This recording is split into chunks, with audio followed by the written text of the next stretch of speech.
And welcome to another exciting adventure on the energy that surrounds us. I'm your host, Michael.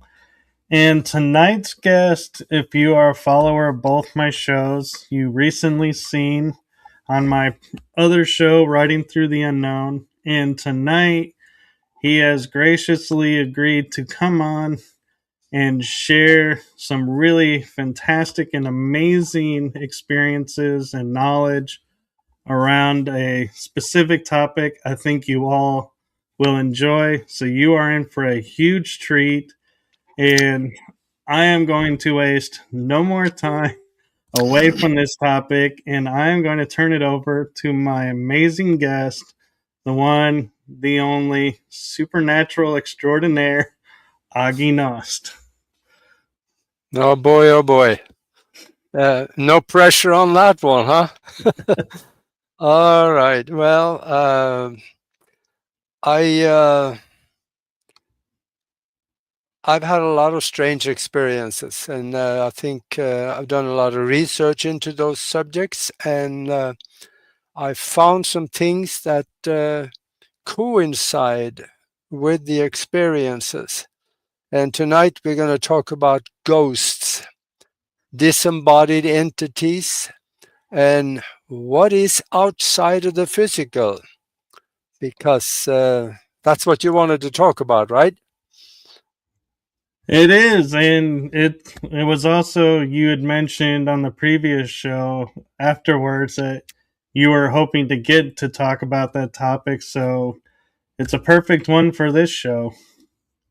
Yeah, it is, because now the rumor on the street is that sooner or later we're going to get to experience what is outside of the physical when we drop the body. So this is something that it helps to know a little bit about what is out there when it happens, because we there are things out there. Yes, things, not just spirits, but there are things that could be thought forms, that could be dead folks that don't know they're dead. Wow. How would they not know? No, because it looks the same. And in the astral world, it looks somewhat similar to here. It only that it works different. You don't walk on the floor anymore. You just kind of float through, because you can't walk because you have no weight.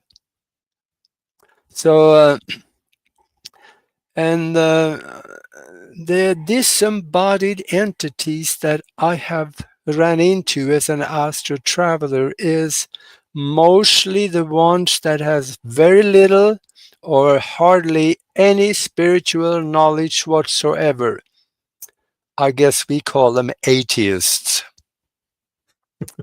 And they are usually the one that gets stuck, because now there is a saying, and that is that no one dies alone. That is basically true.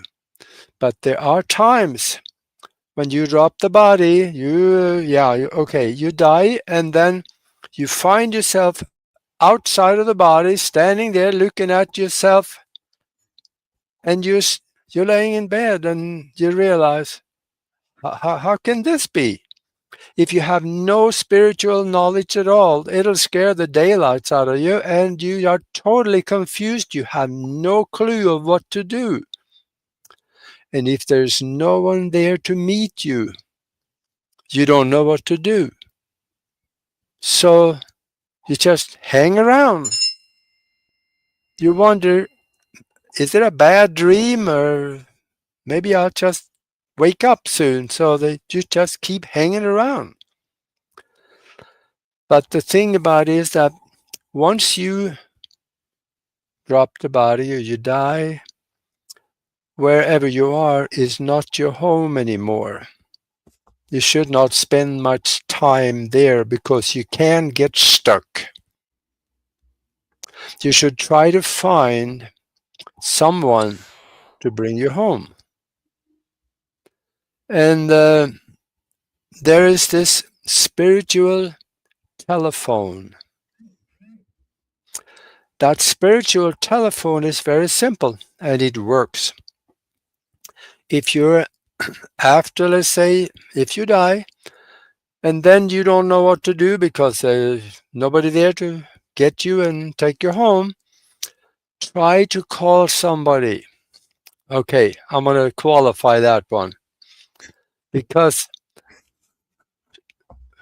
visualize, let's say, someone in your family that you have, was a spiritual person, hopefully not religions, because they are going to another place that is not, well, that's different.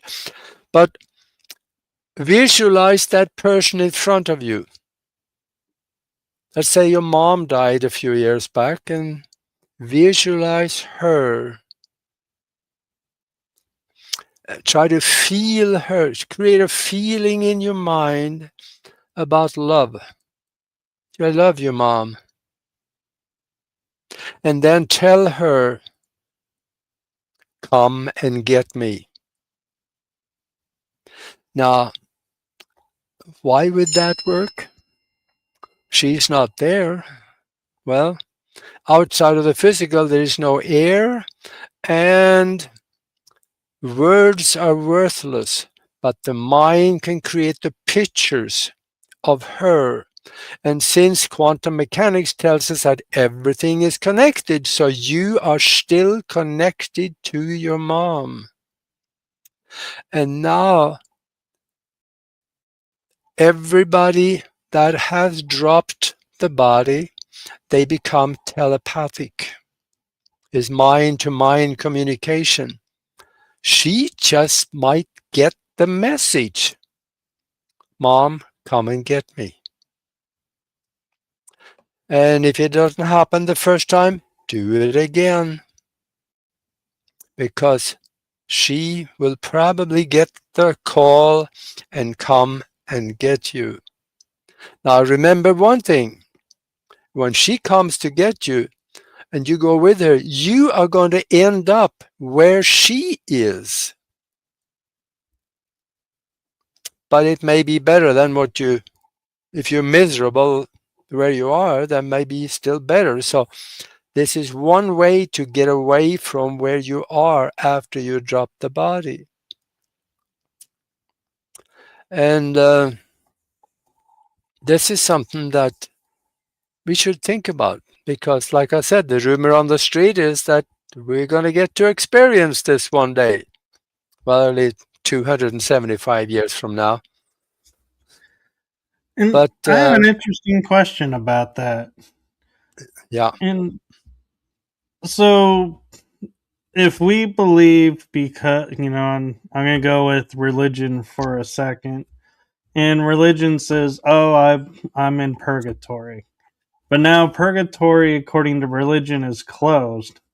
What happens to you in there? Do you stay in there because you believe that it's still there?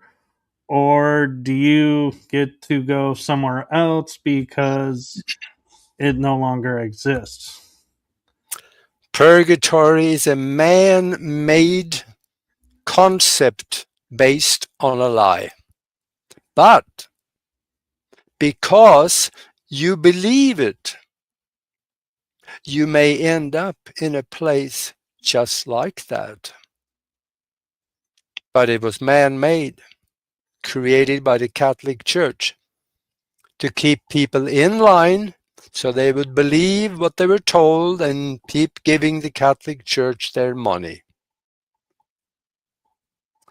The same thing, if you are, well, let me give you an example. There are no specific rules for this that I know.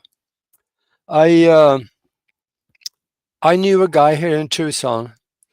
He was a sniper for the US Army in Vietnam. And he had, I think he said he had 20 verified kills. That's a lot. He murdered 20 people for the sake of They told him his country and his loyalty to the country, and he didn't know why he killed them. So he came back from Vietnam and he got into church and he got religion, and the preacher told him, killing 20 people, it says, you're going downstairs when you died, down in the basement, next to the furnace. There's a name for it. He said, you're going to hell because killing 20 people, that's unforgivable.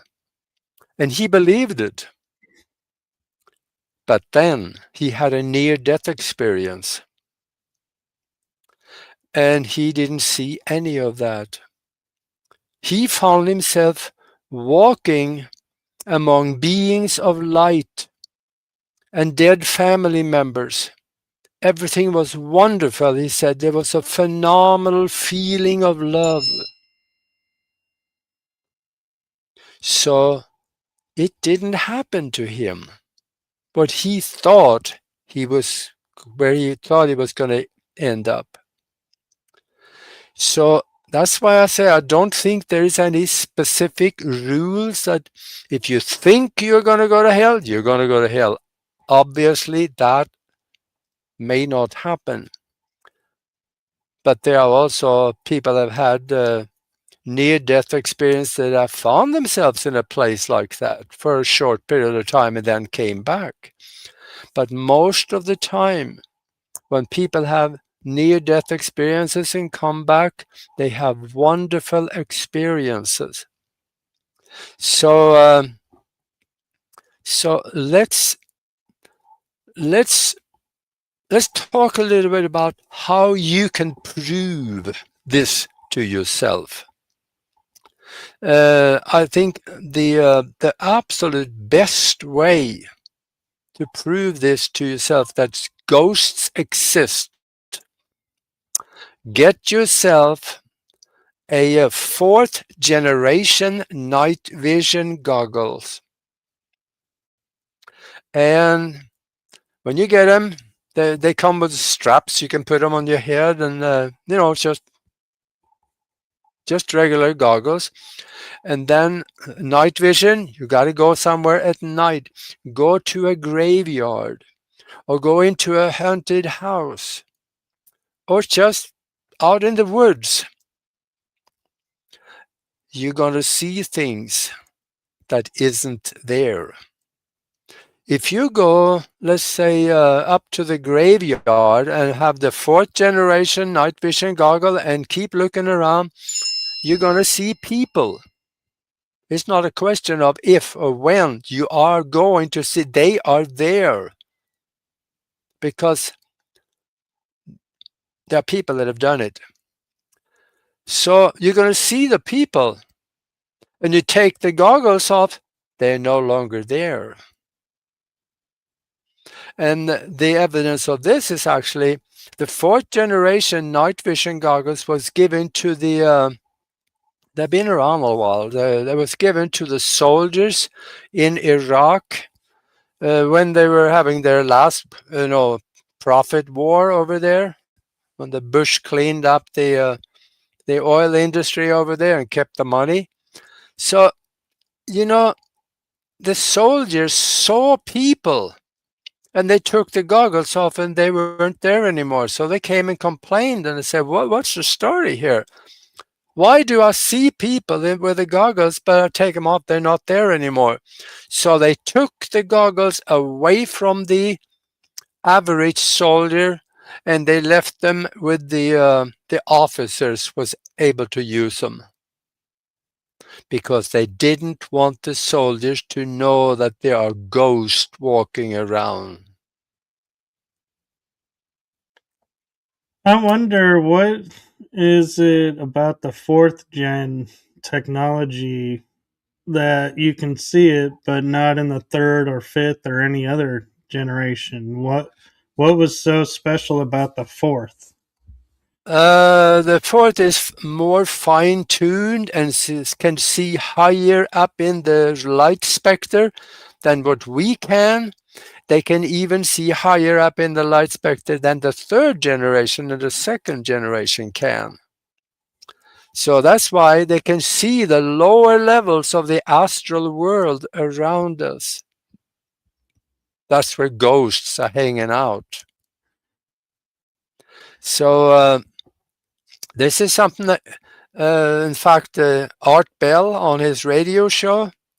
No, it wasn't Art Bell. It was someone else on Coast to Coast. I think it was George Norrie. He was at a conference, and somebody approached him and said, "I have the fourth generation night vision goggle here. Let's go out and have a look." So he gave them to George. They pointed it into the sky, and they saw flying saucers, there are cigars flying back and forth, and there were points of light going across everywhere in all directions. And they saw all kinds of ships out there.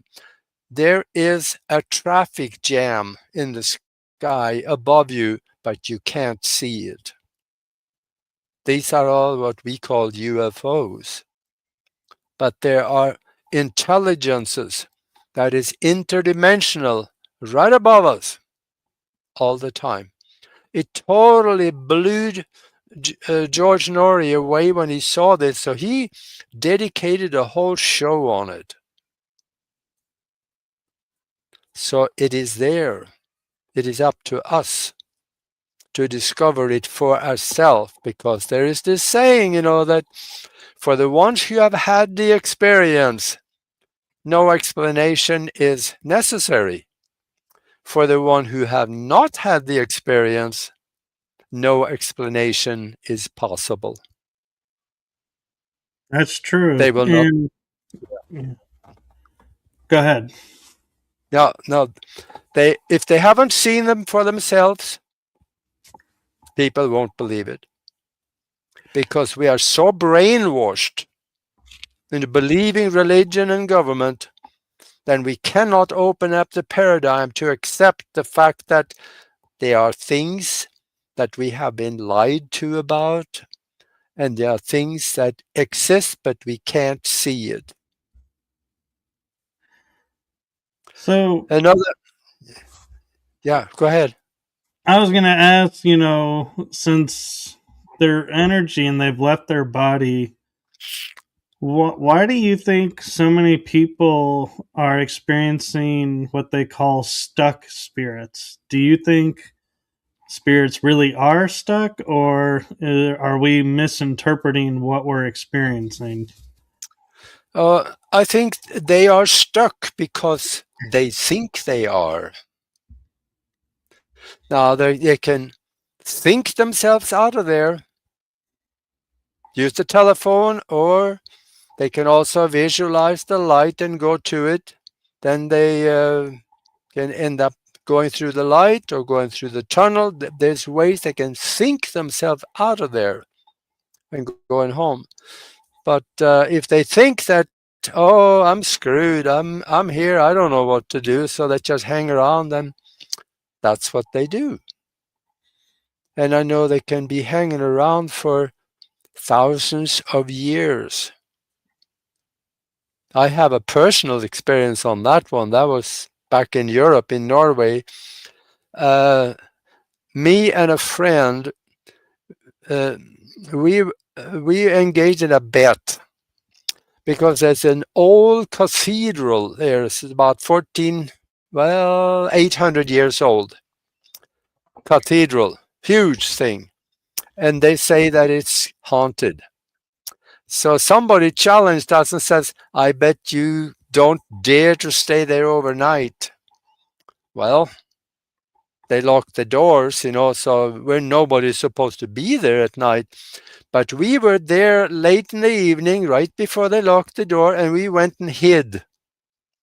And they locked the door, so now we were locked into the cathedral. And we sat there all night. And during the night, along the center aisle of the cathedral, we could hear people crying, walking up the aisle, and pulling something that sounded like they pulled chains behind them. We also heard music that felt like it came out of the walls. which they probably did because music can get stuck, in vibration in the walls. But we heard these people crying and screaming, walking up the aisle. It wasn't really loud, but it was loud enough for us sitting way in the back, up by one of the organs. We could hear it. And it scared the daylight out of me. We just sitting there, oh, that was not a good experience. And in the morning, when they opened the doors, we were the first ones out of there. Oh, God, I haven't thought about this story for a long time. Well, it's a fun But story now, but yeah, now it is. But let me tell you another thing that you can do for yourself. You can make yourself a little electronic instrument. And through that instrument, you can have two-way communication with disembodied spirits or souls. In 1901, Nikola Tesla got a patent on a radio. Now, for those of you that know a little bit about radio, they also know that in 1901, there were no radios in the United States. There were a few of them at different universities where they were doing experiments with them. And there were less than 20 of these at different universities doing experiments. The first radio station in the United States came online in about 1921 or so, was authorized to be a radio station. So in 1901, he built this radio, and he had it sitting on a table in his laboratory. And in an interview, he explained it. And I think I almost can quote this because he said, "I was alone in my laboratory at night. I had the radio sitting on the table, and I was hearing voices talking back and forth in a language I did not understand. And it terrified me." So he was listening to something that was outside of the physical, but this particular radio picks up voices outside of the physical. And you can go to YouTube, put in the search bar the Tesla Spirit Radio, and you can listen to this. There's a lot of them out there on YouTube. You can listen to the voices of these spirits when they talk through the box that they have. Now, there's some static usually in it. I saw one of them that took that voice and ran it through a computer to clean out the static, so there was just a voice left, and we could hear it pretty good. He asked the spirit, "What is your name?" The spirit told him the name, and he said, "Where are you?" And the spirit said, "I am right here."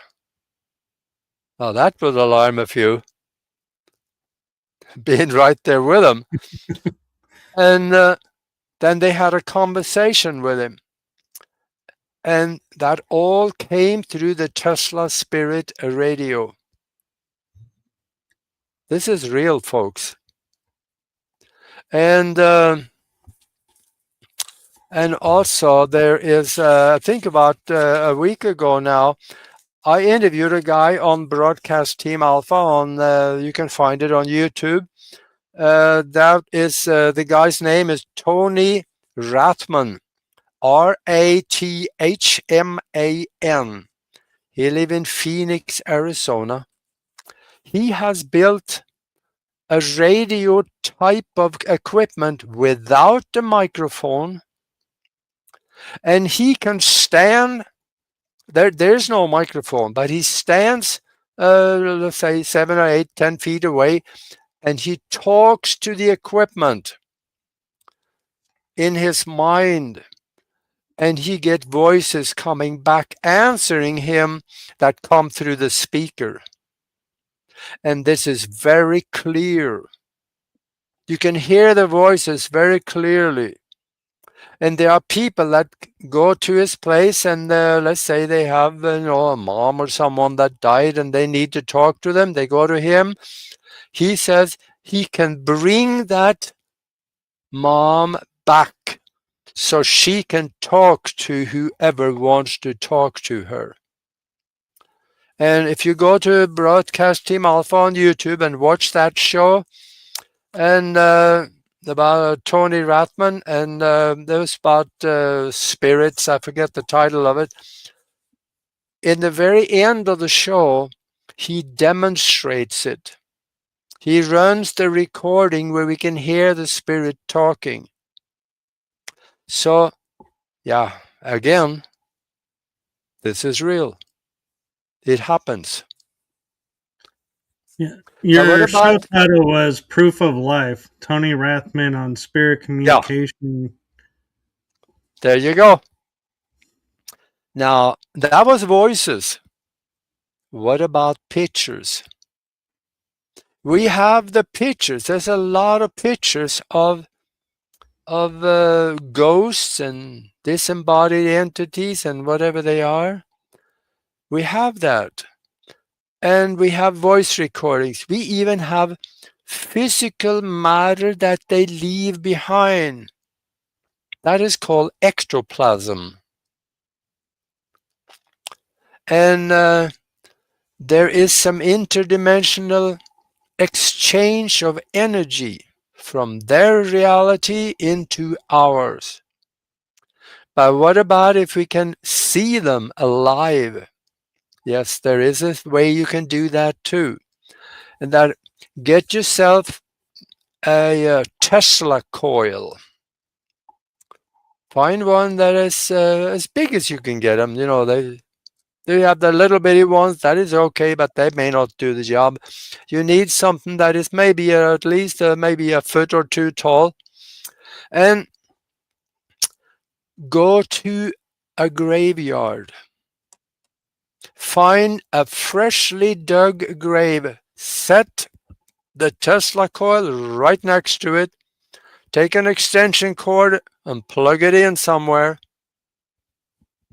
Take a camera, walk away about 20, 30 feet and start taking pictures. You just might find something. There's a story about a newspaper article that I read a long time ago while I was back in Europe still, over 50 years ago.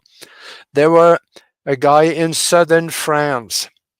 He made a Tesla coil. This was probably in the last, maybe around 1970, 71, something like that. And he took the Tesla coil out to his city's graveyard, walked away, plugged it in and walked away and took pictures. And very often he ended up with pictures of the guy laying in the ground. But now the guy was standing next to the Tesla coil and the grave. And he took pictures of them. There they were, right there. So he started showing this to his friends in town. And this is southern France, Toulouse, and these places down there. That's the Bible Belt of Europe.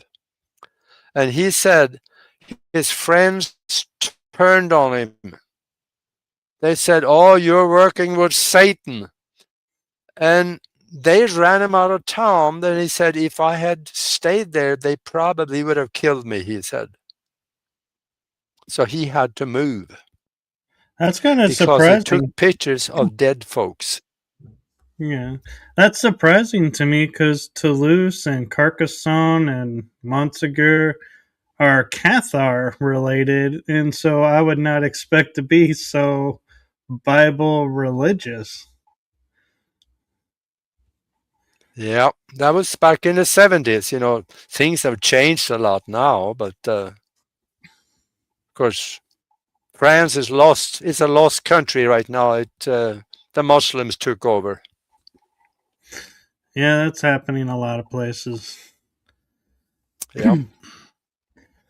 So I'm kind of curious if you've ever experienced where if you put a coil next to a grave, say that was done that day, do you think you could get a photo of them actually departing the ground and our realm and going to the other side, or do you think that wouldn't transfer on picture?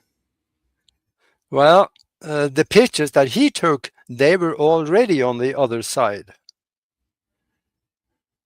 They were non-physical when they were standing next to the grave. So they were dead folks.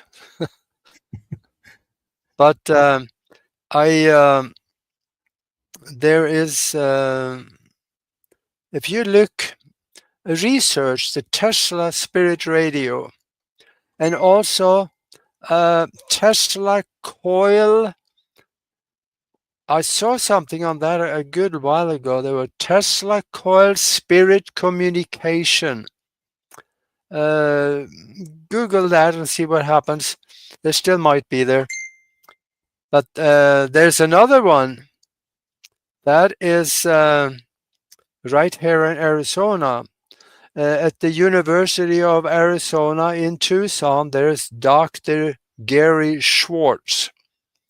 He is creating some equipment where he can communicate across dimensions.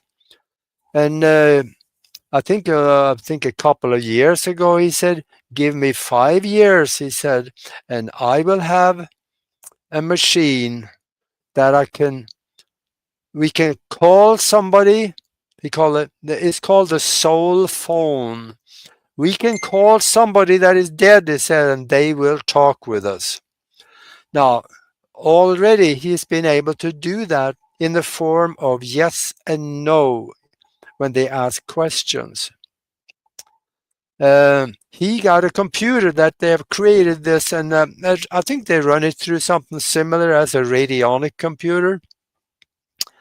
And he said that we can ask a question and the answer come back in the form of a yes or a no. There's a green and a red light on the computer. If we come back a green light, the answer is yes to our question. If it comes back a red light, answer is no to our question. And he said at that time, so far, he says, all the answers that have come back has been accurate. So he's talking to something on the other side, which some of them, they claim to be people. And there are other times when they just ask a general question about something in nature or something like that, and the question come back is yes or no. Don't necessarily need to be people, but there are something that answers the question that is not there, not physical, but it comes from across the barrier of the physical existence. I have what This may gets sound like a strange question for you as we're talking about this, and like you said, it doesn't have to be people. What if, like, a dog or a pet you had passed? Could you use the devices to talk with them, and would they talk telepathically, or would they, talk in their own language and you have to try and figure it out still? Well, if we back engineer this one in our head, we come at there's unlikely that they have a similar device in their world. So they have to communicate telepathically, which the computer or the radionic computer will pick up and transfer into voice to be coming through the speaker. So there's telepathic communication turned into voice answers. That's the only way I Okay. can see it. Well, that makes sense because it's like I can picture because they know our language from hearing us, Yeah. but they don't know how to vocalize it because it's not their language. Yeah, there's a difference. The spiritual language is not one of words. It is one of mental images, feeling, imaginations, intention, love, and mind concepts that they react to. So now the church, they tell us what to say, like the Lord's Prayer, which was actually translated wrong. It's the wrong word from Aramaic when it was translated through Greek, through Latin to English. It got all screwed up. But this is what we have, so we can use that. But oh gosh, what was I going to say? The language of us when we talk, the words are basically worthless in prayer. It is the feeling and the imagination, the vivid, colorful images that comes with the word that the universal mind or disembodied spirits or God, so to speak, understands and they will answer to. That could actually make sense to me. It does to me, and I kind of wonder as we're understanding now, there's so many dimensions and everything taking place in one singular moment. What if this we're using this machine, and I say what if because we're assuming it's a spirit of someone who's died we're talking to. Could it be an ET or a star being that is here doing work? Could they be communicating the same way through the machine, or would the machine not recognize the energy? That is a very good thought because not everything on the other side is as it seems. There are pranksters out there. There are actually spirits that will lie to you. The best way to know who you are talking with is to know who you're talking with. And that is, let's say somebody called their mom and their mom come through. Her inflections of voice will be carried with her. And you can recognize that. Things that she may say. Or you can ask your mom something that only the two of you would know. That your consciousness knows and her consciousness knows. But anyone else's consciousness will not know the answer. When you do that, you can lock it in and make sure you're talking to the right people. But not everything is as it seems, and you could get an answer from someone that likes to play a game with you. There's a lot of pranksters, especially in the lower astral worlds, because they're hanging around there. Some of them have never had a physical body. And they're wondering, what is it like to have a physical body, but they can't get one? So they are trying to make games and play with you, try to learn how you work and how you operate. I'm wondering now, as you say you can travel on the astral plane, I know I can as well. If we're on the astral plane and we see this device and somebody asks questions, can we answer and interact with them as if we were spirits on out there? Or would that be something beyond what it can understand? Boy, that's a good question. I never thought about that one. What comes to mind is that if we are out there outside of the physical and we're trying to communicate into the physical, we should probably be able to do the same thing as disembodied spirits would be able to do. But I don't know. I'm not sure. Because I started thinking about too recently. We always say, "Oh, I wish I could go to this location and investigate." And I started thinking to myself, why don't we investigate on the astral? Yeah. Would that work? Or would, because we're on their plane, would we not recognize we're interacting with ghosts or Yeah. spirits that are there, and therefore you can't investigate through the astral? Yeah. That'll be the way to do it.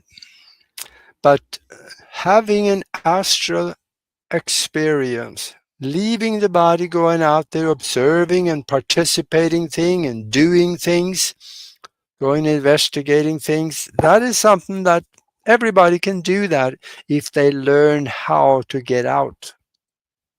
It's simple. I didn't say easy. It's simple. But it takes a little practice. You got to go through some mind exercises to visualize yourself get out of the body and so on. It could take a little while.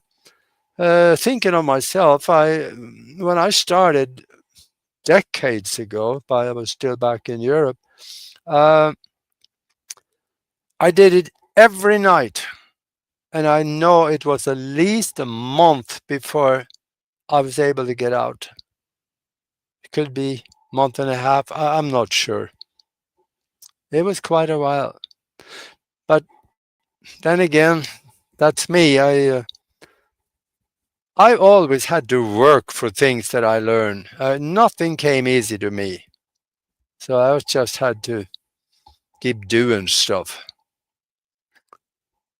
And that makes me kind of wonder too, when we go on investigations, and I'm sure this has happened to you, where you step foot on a location and you're like, I've been here before. Yeah. But you haven't been. Could it be, a lot of times people say, oh, it's past life, but could it be you were there in the astral? Uh, I know there's at least two different ways that could happen. And that is that, remember, quantum mechanics says that we live here in a mind created universe where we are connected to absolutely everything through the mesh of energy in our universe.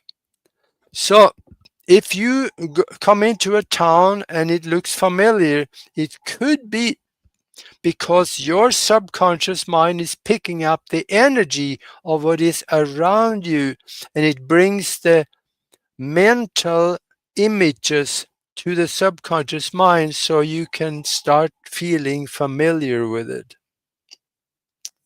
That is one way that it could happen, but another one is plain and simple that it was a previous life that when you get there again, the familiarity brings up the knowledge of the previous life.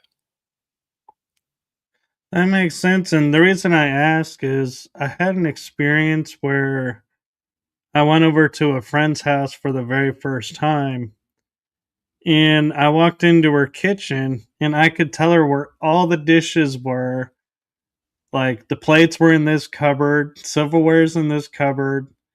And she was looking at me like, "How do you know this?" And I'm like, "I have no idea." Of course, I didn't get invited back, but you know, my Uh, metaphysical mind said, "Oh, I must have been in a past life," but past life couldn't guarantee, silverware is in this particular drawer. And so yeah, now I had to go and think about it and go, was I there in the astral and just remembered? yeah, or you picked it up from the mesh of energy that you are connected to every spoon in that drawer with. Okay. Because, Yeah, yeah, that could because be. experiences like that have always interested me. Like, we write off deja vu so easily, but a lot of times deja vu can't be, so easily explained like past life because Yeah, everything is different. And so we can't sit there and just blindly say, "Oh, I was here before." Because if you were, the land would be different. The layout yeah, would be most likely different. So there's no way to yeah. know what you know. That's right. That's right. Yeah, we just have to go with our gut feeling also a little bit because this is usually the subconscious mind talking to us. And Now, there's another way you can communicate with dead folks, and that is just because they died, they still know how to read. So let's say that somebody died 2 days ago and you are walking around the house and you can kind of feel them, write them a message. Like that happened to me here. There was an older lady that was living here with us, and well, older. She was a year older than me, but she died in early December, and I could feel her around the house for a couple of days. I could absolutely feel her, and I wrote a message, left it on the island in the kitchen. And I think another day or so after that, I didn't feel anything anymore. Now I wrote on the message, "You are no longer physical. Go to the light. Go home." And the thing about it is that she is not physical. She's outside of the physical. The physical is the box where we are. She's outside of the physical looking into the box. So it is just like looking in the mirror. Everything is backwards for her. So I wrote the message. You have to write the message, write it backwards, because then she can read it as it would be right for her. If you write a message to anything outside of the physical, write it backwards and they can understand it. it's interesting you say that because in the metaphysics, when I was growing up, they always talked about the mirror verse. And people are reflections of, and there was big thing about mirrors being portals and all of this, but I never thought about you have to write and mirror to Mm. them because it is backwards. And Yeah. that just amazes me, how, and two, never thought about, oh, if I'm writing a message to someone, I have to write Yeah. it in mirror verse. Yeah. Yeah. Think about that. When you look in the mirror, everything is backwards. When you the when you look at yourself in the mirror, if I touch my right ear, it's the left one in the mirror. Why does that happen? Why doesn't I see the right ear in the mirror too? Think about that. Let me know what you come up with. There's an explanation, but it's a deep one. Well, the mirrors would be our opposites, and so what we do on our right side also affects our left side. So they're showing us the left side, Yeah, and therefore, whatever we're feeling, they're feeling opposite. But I wonder, as many times as we'll say something to the mirror and we never hear anything back or don't feel a response, is it because they're over there scratching their head saying, what in God's green earth did that fool just say? Doesn't he know we don't yeah, understand them because yeah, it's backwards? yeah. It's a little difficult to wrap our heads around, but there's so many paradoxes out there that it's hard to keep track of everything. But the more we do, the more we research, the wiser we're gonna get. So we just it's our job to grow as much as we can while we're here, because once we drop the body, nothing changes. It even in the Bible, Leviticus, I think, is somewhere in there. It says, when you die, it is like the tree falls in the forest, it will lay right there. Nothing happens to it. Something to that effect. So whatever we have learned up to that point, that's all we have for this lifetime. If you decide to come back for another one, then you start over again with nothing. Yeah.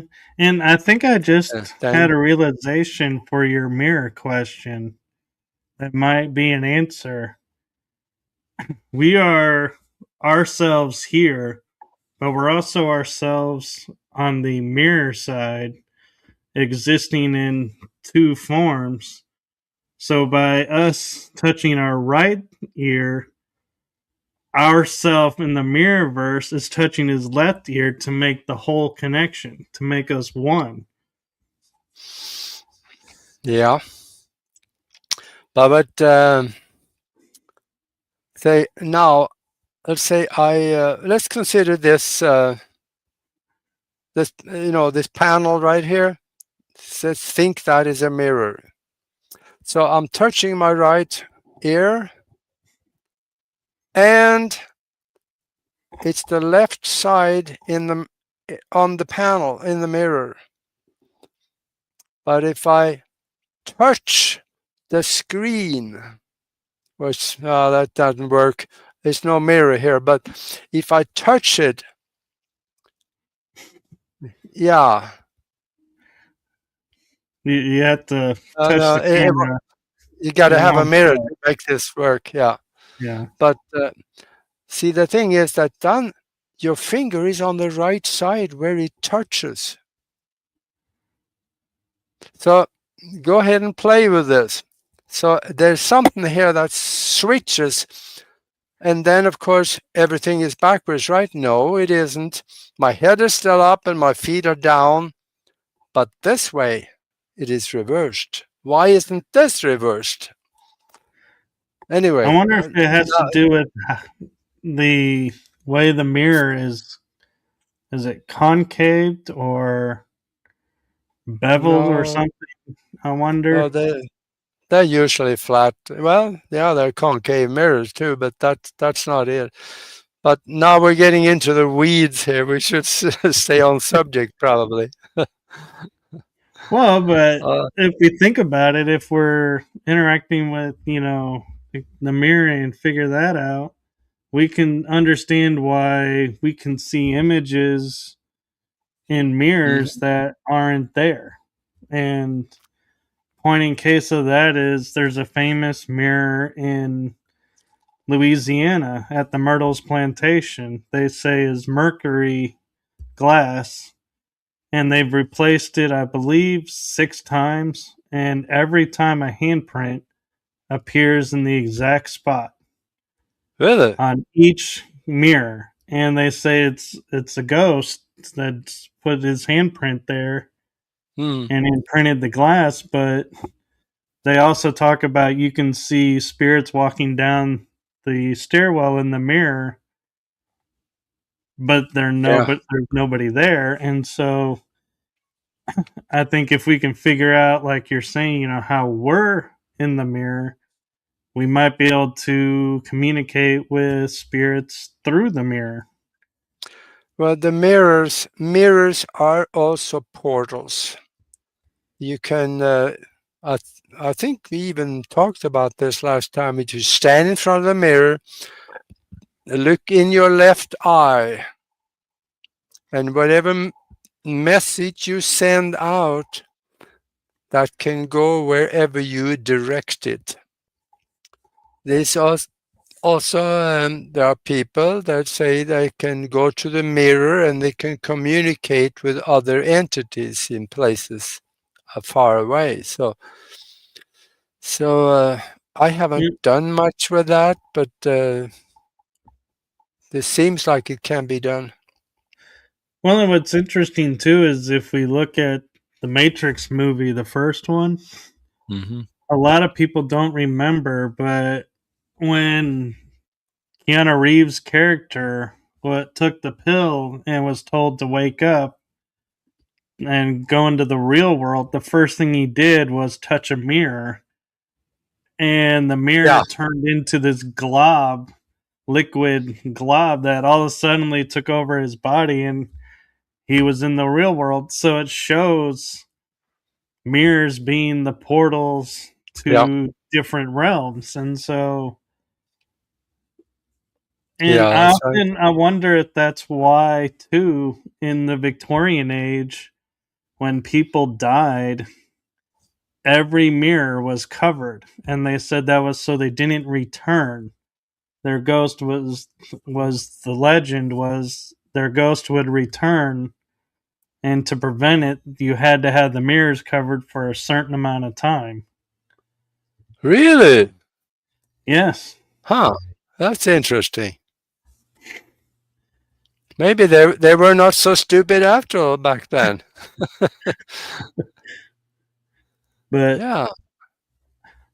I'm Hmm. curious your thoughts though of the either myth or legend of if you put a mirror on every wall in a room, and I'd almost say even on the floor and ceiling, could you in fact trap a spirit or something in that room forever because every reflection it gets out of puts them right back?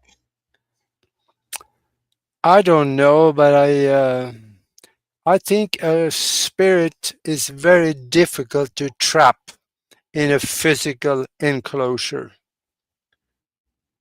because they're not physical. So I think they, unless they believed that they could be, I'm not sure.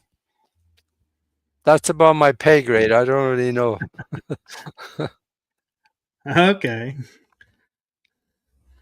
I'm just thinking, with, because we're touching on the mirrors right now as, scrying even with messages, you know, how do we know who, when we hear like Nostradamus and getting his quatrains through looking through a mirror, Yeah. do we trust that that was a loving, benevolent source that was talking to him, or did he even think to say, "Hey, um, who are you?" Yeah. Yeah, I don't know. I have read some of his quatrains, and the people that interpret it, they say, "Oh yeah, that happened back then, and this happened, and this happened," and I don't see it. Yeah, I think it's written in such a way that you can see what you want to see, and it Yeah, can there you prove what go. you want to prove. Yeah, yeah, I think uh, that was wise on his part, probably. So yeah. Now here's another concept, and that is that communicating with disembodied entities is telepathic.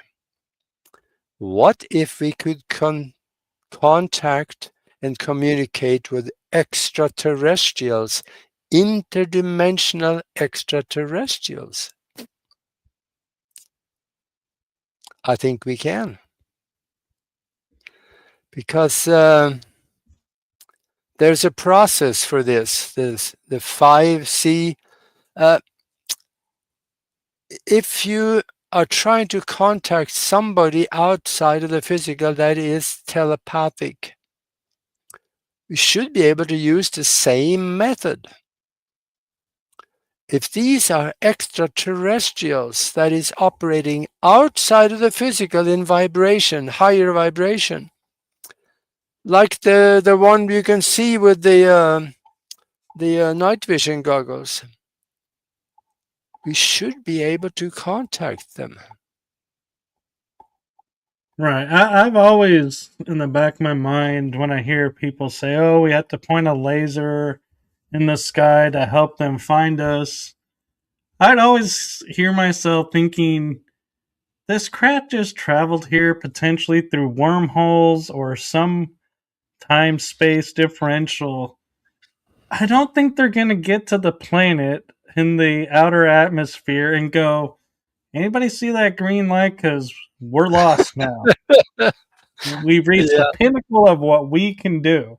We need someone to directionally tell us where to go. Where are we supposed to meet again?" Well, I think they are pretty good planners. I think they have a plan for everything they do. I don't think they necessarily get surprised by seeing a green light, but they may be of interest and they investigate, but I don't know. I think the telepathic way of contact, I think, has more merit to it. So that's because I've done that and it worked for me. So I think we can contact them. Maybe, And I have a paranormal theory for you. We see like these shadow beings in corners watching us, and yeah, we naturally think, "Oh, this is a bad entity." Well, I started thinking about, what do we do before first contact? We're always told we would watch, see, about their culture, see about them, make our best, first impression. What yeah, if these shadow beings are ETs watching us to see, are these people ready? Are they going to be open and receptive? How are they going to react to us? yeah, And that's what we're seeing versus this dark entity. yeah. That could very well be. And a lot of people have seen those shadow people. In fact, I have at least two of them living in this house with us because I can see them every so often. Every so often, I see it at a 90 degrees away from my field of vision. I can see them out there, kind of like a tall gray substance, somewhat human form, little smaller at the top, and then, it looks like a kind of a person wrapped in a big robe or something. And when I look over there, poof, they're gone. There's a reason for this, and that is that the periphery of the retina in the back of the eye can pick up higher vibratory light. So they are slightly above our light specter that we can see. But when we look over, then we look at it with the center of the retina, which cannot see those higher vibrations. So the people that is living here with us, I leave them alone. I kind of talk to them ever so often, not very often, but I talk to them and say, hey, I'm busy. I'm doing something here. Don't disturb me. Or just, I have told them many times, feel free to stay here, but watch the place so nothing bad happens. So I put them to work. They're watching over the place. They're earning Now, their keep. yeah, there you go. Now, whether they heard me or not, I don't know. But they are living in the house here with us. They're just here. And if they're living here and they're not in our way, why in the world should I try to expel them? I mean, they're okay. I have no problem with them. That's where I wonder, if there's two versions, because I hear of, and see people who are scratched by a shadow, and I'm like, okay, I Yeah. get that.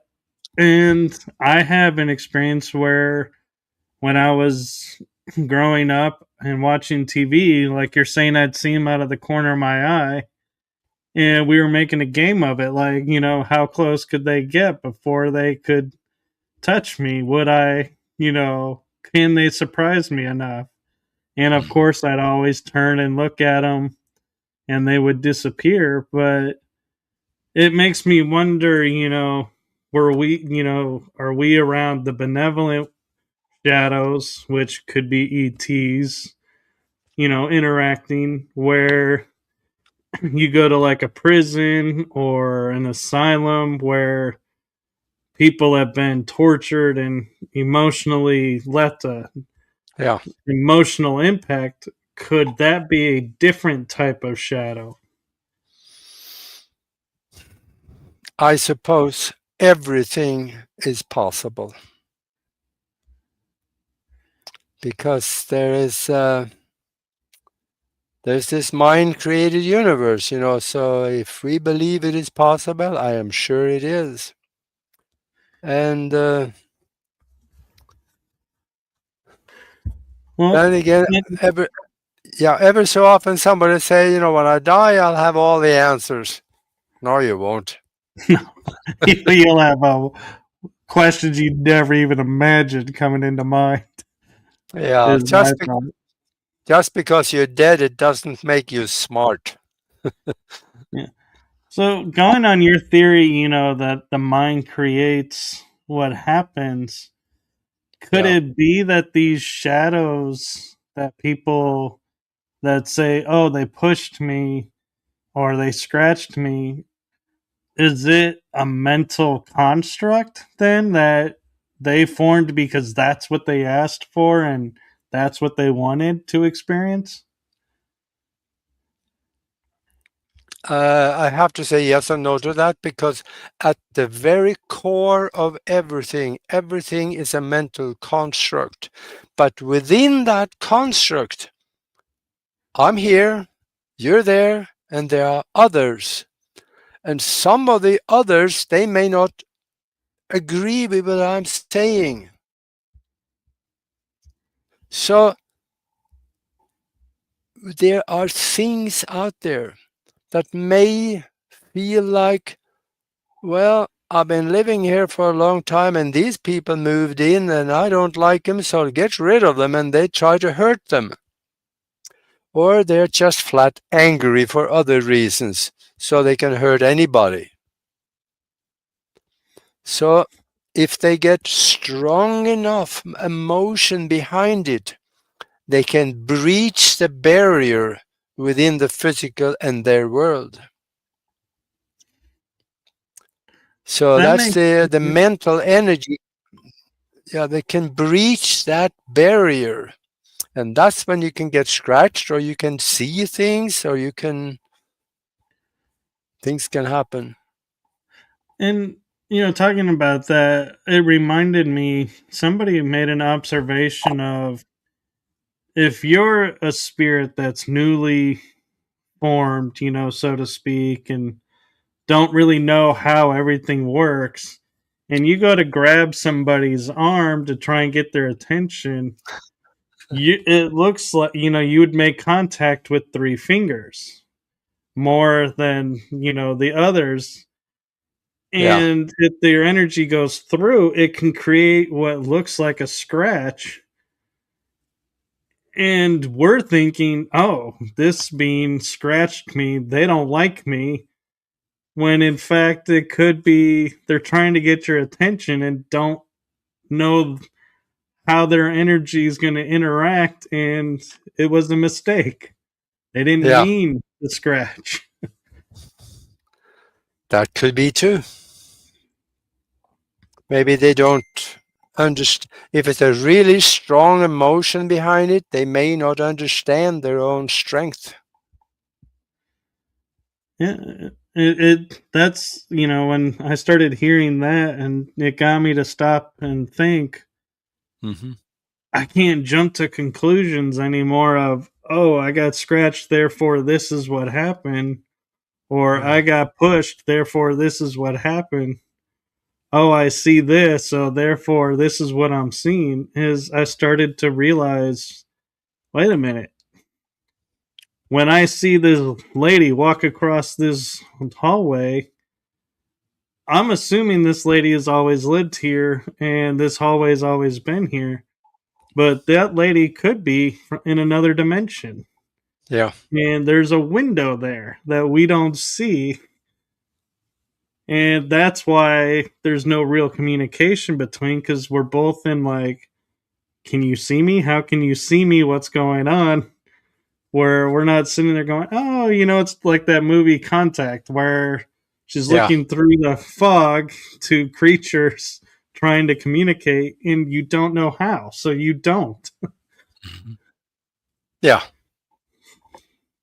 yeah, And so, yeah, I feel like the paranormal world is, gone great to the point that it has, but it's got, in my opinion, it's only the tip of the iceberg, so to yeah, speak, yeah. and need to investigate a whole lot deeper and a whole lot wider before we can say, yes, this is what's happened.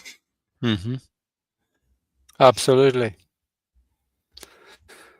Yeah, that's there's something to learn there for everybody. But we have to get off the couch to do it. We have to put out a little bit of effort. And that effort, we don't know how long it's going to take, but whatever you practice, you're going to get better at. Like even astral travel. We're calling it astral travel, but it may not be.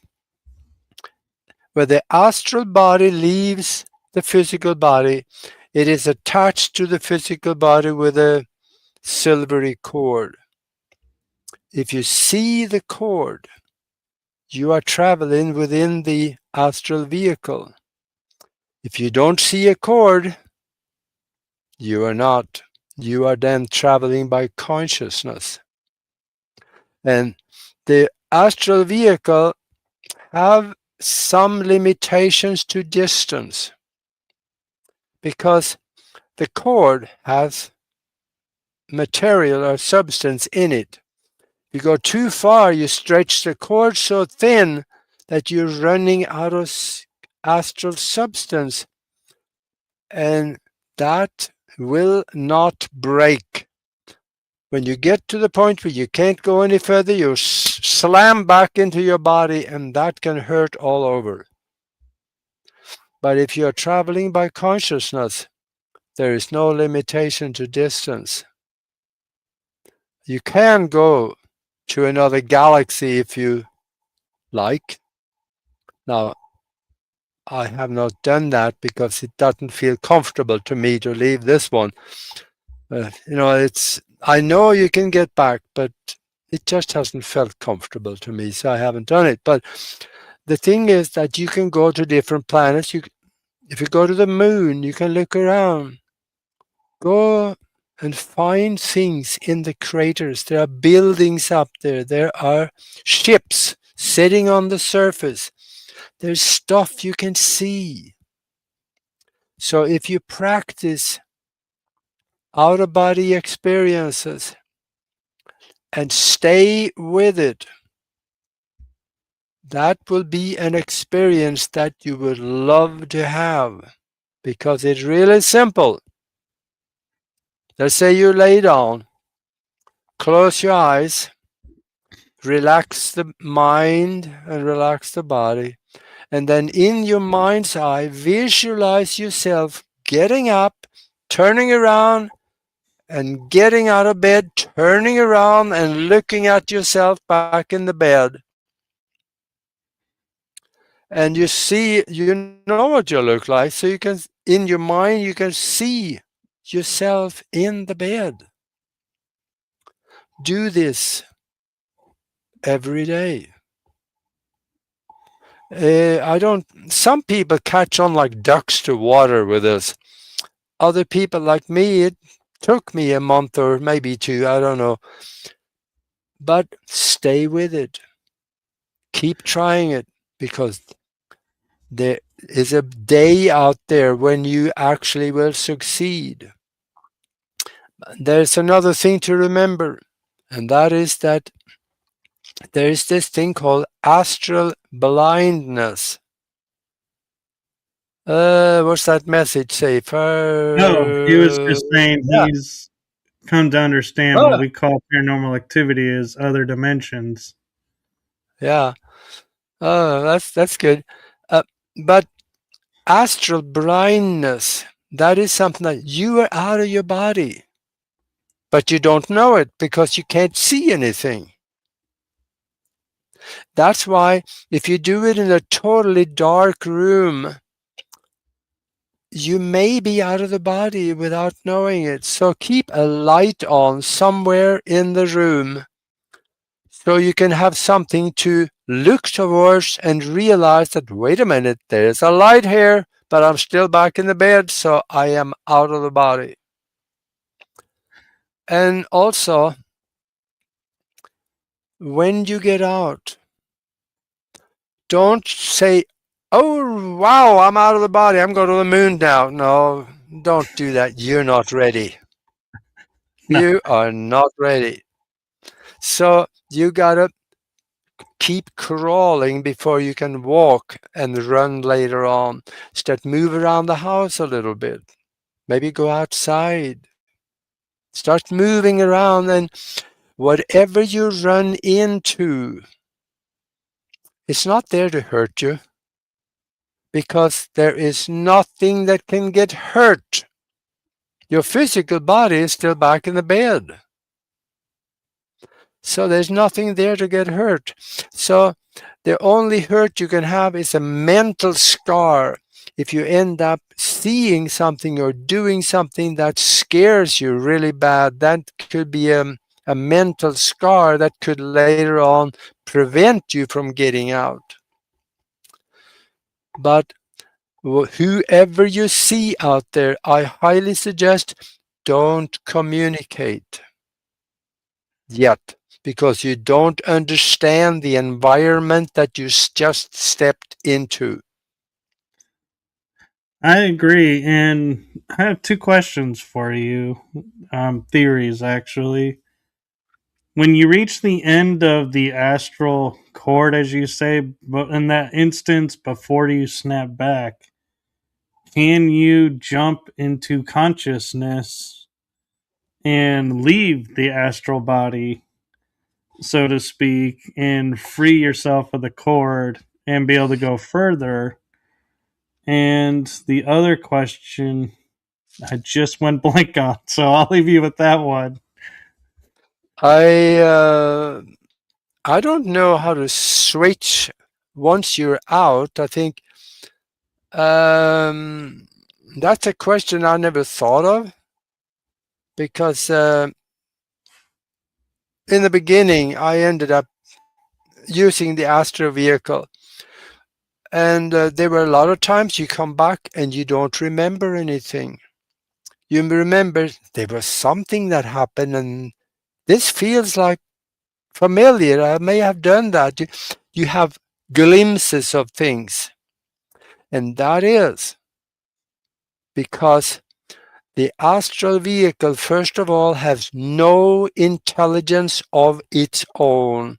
It only operates from memory. Whatever you have in your memory in the body, that's the intelligence that the astral vehicle have. Nothing more. So now, when you're out there, you can see things, observe things. If there are things that you don't know about, it is foreign to you. But you can learn. But also, in order for you to remember what you learn, you have to feed the information back from the astral vehicle through the cord back to the body. And that you do by consciously concentrating on what you have seen and observed or learned or done, and consciously feed that back through the cord back to the body. Otherwise, you may not be able to remember all of it. That makes sense. And I just remembered my other question was, you said you can't get hurt on the astral. And I have had experiences where I was astral traveling and I would wake up and like my arm on the inside like would feel like something hit it, or bruise on the inside, but there's no bruise marks or no explanation why I have it. And I always thought, well, I must have got hurt on the astral plane doing something. So if what you're saying is true and you don't get hurt, where does that pain come from? I don't know. That is something that I have never experienced. I have never been attacked or hurt, or you can't fall down because you're floating. So it's really, but the mental scars, they are real. I wonder if those experiences, when that happened, I wasn't astral traveling, I was conscious traveling. Could Yeah, that be? I'm not sure. Consciousness, I don't think can be hurt either. So I think, I'm not sure. What happened? I'm not sure. Well, that's what this all is about, is nobody Yeah, really knows, and so it's I can't just come up with an explanation, not one sure about what I talk about. So I can no, I theorize. yeah, Yeah. I respect that and I appreciate that, because and I'm the same way. And we have like 5 minutes left, and there is a question in the chat room, but I don't know if it's one that you can answer in less than 5 minutes. Do you want to give it a try? All right. It's, what's the difference between soul traveling and astral projection and remote viewing? Let's deal with the last one first. Remote viewing is more so when you sit down and your mind is contacting through the unified field, the universal consciousness, and get an answer. Now, Tom Dongo up in northern Arizona, he says that when he remote view, he go to the place where he wants to see it. So imagine that both those things can happen also with remote viewing. But what you call soul travel is what I call consciousness travel. I think that is pretty close to the same thing. The soul have consciousness. It is not the consciousness that have a soul, but they operate in conjunction with each other. Where there is one, the other one have to be. So, and the soul does not rest in the body all the time. It can be out there doing things and other things, and the body is self-contained, working through consciousness. So, soul travel and consciousness travel, I think, works the same way. Astral projection, that is when the astral vehicle or astral body leaves the physical body on the outside, still connected with the physical body through the silvery cord, and you can go places, see things, and participate and observe. And then feed the information that you get back through the cord, and you will be able to remember. That's what a lot of people don't understand. Why don't I remember? I know I was out there. Yeah, you didn't feed it back.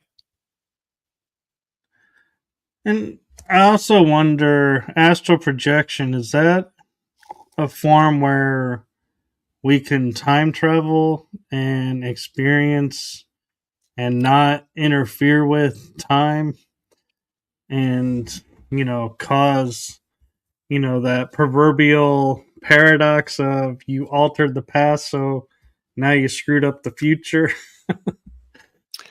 Yeah, that's a deep one. But remember, quantum mechanics has proven to us through repeatable scientific experiments that the past, present, and the future exist in the now. All the equations on the blackboard proves it, and they've done experiments where they have brought information from the past to the present and from the future to the present. So we have access. So then when we are, let's say, consciousness traveling, our consciousness have access to the past and the present and the future, which means we can observe the past. If we can also go back and maybe relive the past. And while we do that, because we are in a mind-created universe, we could, this is my belief, and equations prove this could be possible, that we could actually alter the past. For somebody that want to look at this and find out if that's true, go ahead and Google the Helmut Schmidt experiment. Helmut Schmidt was a German scientist, and he did repeatable experiments where he altered the past. It's a very interesting experiment. So I think it can be done. Likewise with the future. If you thought about something and placed it in the future, it is there for you. You can go to that particular globule of information you placed in the future, and you can mold it, you can change it, you can add to it, and you can alter the future as well. Different than what you thought of when you placed it there.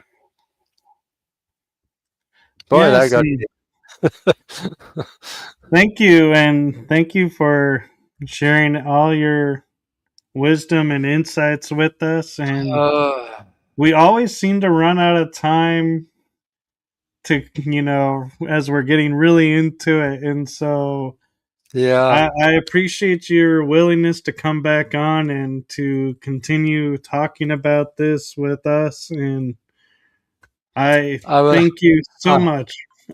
I highly recommend for people. If you want to know more about what I know, look into the book Spiritual Science, Higher Conscious Thinking, and How to Access the Universal Consciousness. This book will teach you how to use your mind in ways you normally would think would be impossible. Yes, and where can people find that book? You find them anywhere where the books are sold, and try it on Amazon. That's the simplest way to get it. Amazon.com and put my name in there, and then the book will come up. Very cool. And do you want to take a moment, Augie, and promote your YouTube channel and your broadcast Yeah, team Alpha? yeah, we could do that. If you go to YouTube and you go to Broadcast Team Alpha, and then you'll see Nori Love and I. We have over 1,000 videos there that we have done over the last 7 years, and a lot of the go to the live section as well as the video section. I have a lot of videos in the video section where I'm teaching stuff like this. So you can go look at that, and then watch our shows on Thursday night at what is it, 7? Yeah, 7 o'clock East Coast time. So just go ahead and keep watching us, and if you're there, please subscribe. That'll help us a lot. Yes, that gotta help with the Uh, algorithms. And you have a website as well. yeah, that's broadcastteamalpha.com. And while you're there, go into the picture gallery. I got 5,000 pictures in there of things that shouldn't exist, but it does, like pyramids on the moon and extraterrestrials, free energy devices, and just about anything that you're not supposed to know about.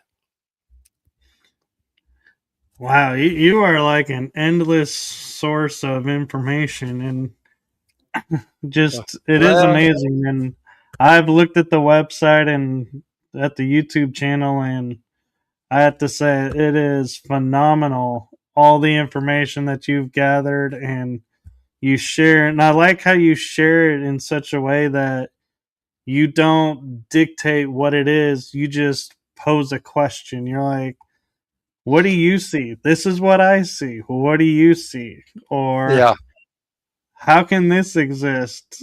And it's like, yeah, that's a really good question.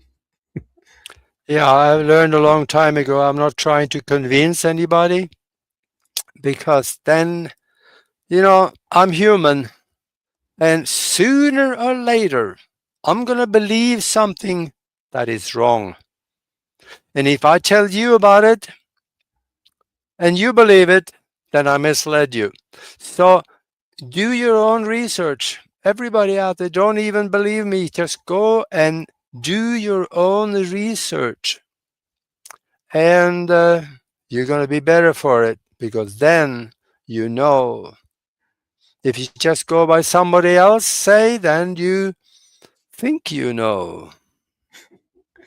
Very true. And one thing I like to point out, Augie, is if I say something and it turns out wrong, I go, well, I made my best conclusion by the information I had at that moment. Now that I Yep, know this, I'm changing my conclusion, and that's the human experience. We can always yes, change. yep, And that's right. so, We do the best thank we you. can. That's all we can do. Yes, thank you for sharing with us and for coming back on so soon and being available. I know we were just recently on the other show, and I just You are a phenomenal guest, and I thank you so much. And thank you for what you do. And like I did on my previous show with you, I'm going to do it again if you'll permit. And that is with my heart and the heart of my show to you. Thank you for what you're doing for humanity. You're so welcome. And with that, we are going to call it a night. And I appreciate you coming on. And we look forward to having you on again as a guest. So be sure to like, subscribe, and follow along Broadcast Team Alpha and my channels because you never know what's going to show up. And amazing information is there for you to watch. With that, I'm going to say good night, everyone. Good night. In the words of Spock, live long and prosper. I love that. Okay, here we go. Thought we were going. It glitched. Let's see if it'll work this time.